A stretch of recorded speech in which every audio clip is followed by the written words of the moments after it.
The Galaxy S20 Ultra is one of the most important phones of the year, but compared to the Galaxy Z Flip that launched alongside it, it's also sort of boring.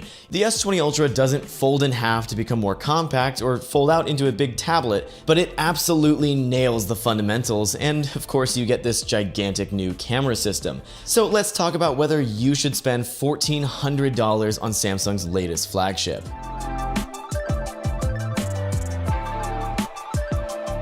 Something you're either gonna love or hate depending on who you are is just how giant the Galaxy S20 Ultra really is. It's one of the biggest and heaviest phones around, coming in at 220 grams. It isn't quite as heavy as the iPhone 11 Pro Max or some Huawei flagships, but it certainly feels the part, and you're gonna notice this in your hands and pocket.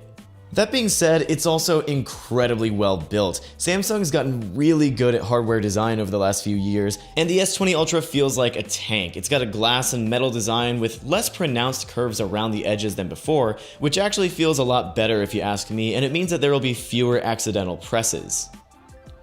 With the exception of the giant camera bump around the back, the design actually hasn't changed all that much since the Galaxy S10. You get a slightly smaller camera cutout and tighter bezels around the display, but otherwise this is pretty familiar Samsung in all the right ways. Of course, there's still great features like IP68 water resistance and reverse wireless charging. The only thing that's really missing this time around is a headphone jack, which I'm sure some of you will miss much more than others. If you ask me though, one of the S20 Ultra's best new features is its display. Yes, it's giant and the colors are gorgeous and it's just great to look at whether you're creating or consuming content, but more important to me is the new 120Hz refresh rate.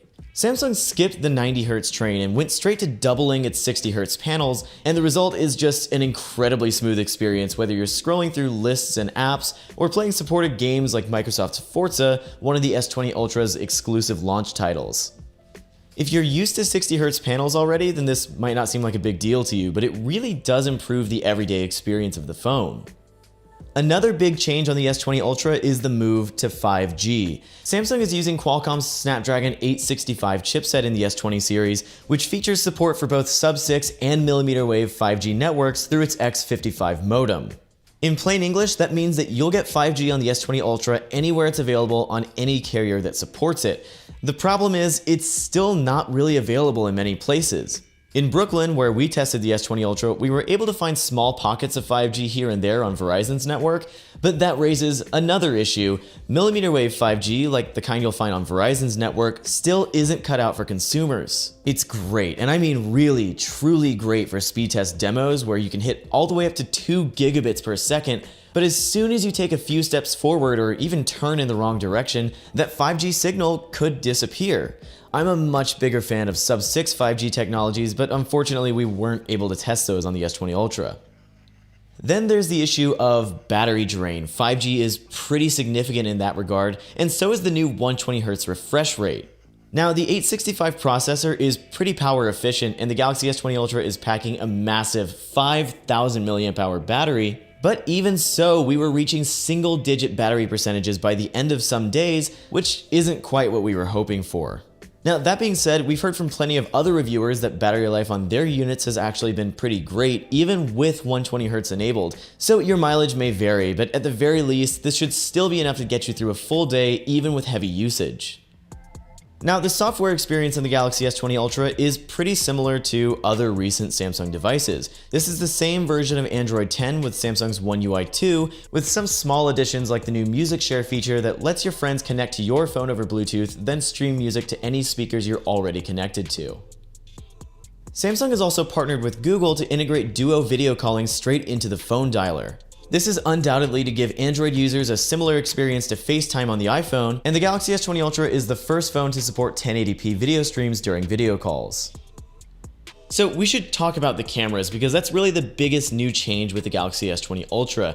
You get 4 cameras in the giant housing on the back of this phone, and each of them has a larger sensor size than last year. Specifically, the main sensor is 3 times larger than before, and it comes in at 108 megapixels. Compared to last year's 12, that's a massive leap in resolution, so Samsung is using 9:1 pixel binning to still give you a 12 megapixel output.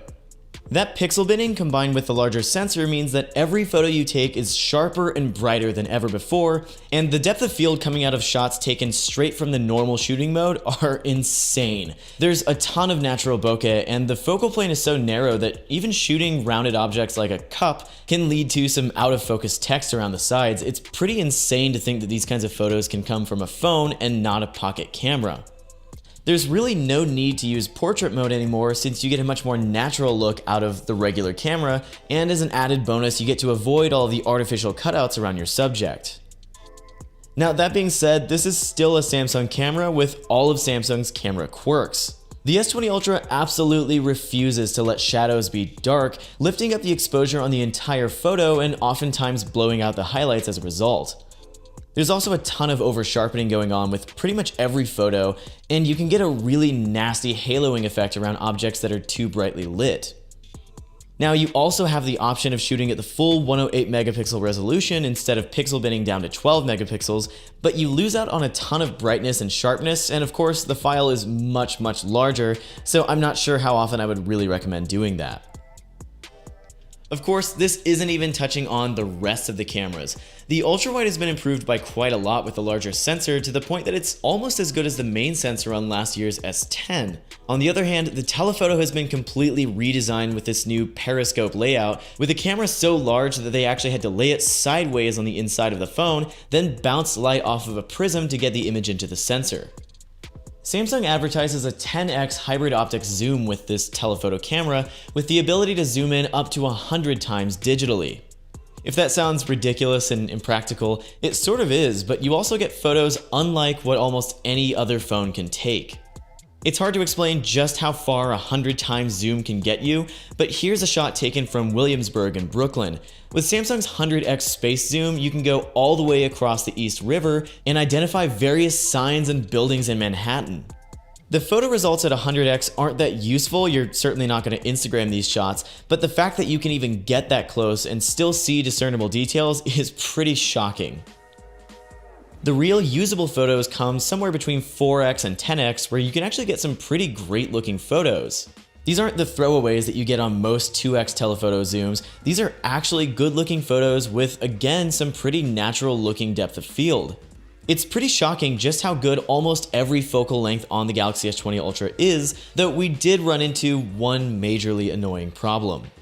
The Galaxy S20 Ultra has a lot of trouble with autofocus. Whether you're shooting photo or video, the S20 Ultra has a tendency to pulse in and out of focus, especially while shooting in low light. This is probably because unlike the S20 and S20 Plus, the Galaxy S20 Ultra uses phase detect autofocus rather than the faster dual pixel. Samsung says it'll be issuing a fix for the autofocus issues in a software update coming soon, but until it does, this is a pretty frustrating shooting experience with an otherwise outstanding camera arrangement. So the front-facing camera supports 4K video at up to 60 frames a second. If you're shooting in 60, you do lose video effects and stabilization. If you step it down to 30, you get that stabilization back, but again, no video effects. With the rear cameras, you can shoot it all the way up to 8K, though of course you lose stabilization in the process, and these are absolutely massive files. In general, you're better off shooting in 1080p or 4K, but if you want to shoot 8K and share it online, you can upload in 8K directly to YouTube from the phone, or downscale your footage in the gallery for a more shareable file size. This is also one of the first times I've been happy to use a Samsung camera in low light. I still don't love night mode, which often tries to take way too long of an exposure for handheld shots, but even in auto mode, you can get surprisingly bright and sharp photos that are by far and away better than anything we saw on the S10. So let's wrap all this up by talking about who exactly the Galaxy S20 Ultra is for. Starting at $1,400 and going up even higher if you want more storage and 16GB of RAM, it's Samsung's most expensive non-folding phone, and not everyone can take advantage of some of its newer features like 5G.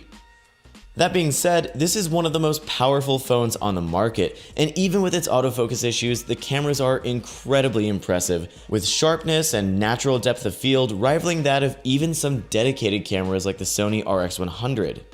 If you have the money to spare and you're looking for the best phone money can buy, this is about as good as it gets. Of course, you can also downsize to the Galaxy S20 or S20 Plus, and you'll get just about everything the S20 Ultra has to offer, minus the 108 megapixel main camera and the 100x telephoto. Make sure you stay tuned here on YouTube for our full reviews of the other S20 variants, and check out AndroidCentral.com for our more complete thoughts on the S20 Ultra. Thanks a bunch for watching, and we'll see you next time.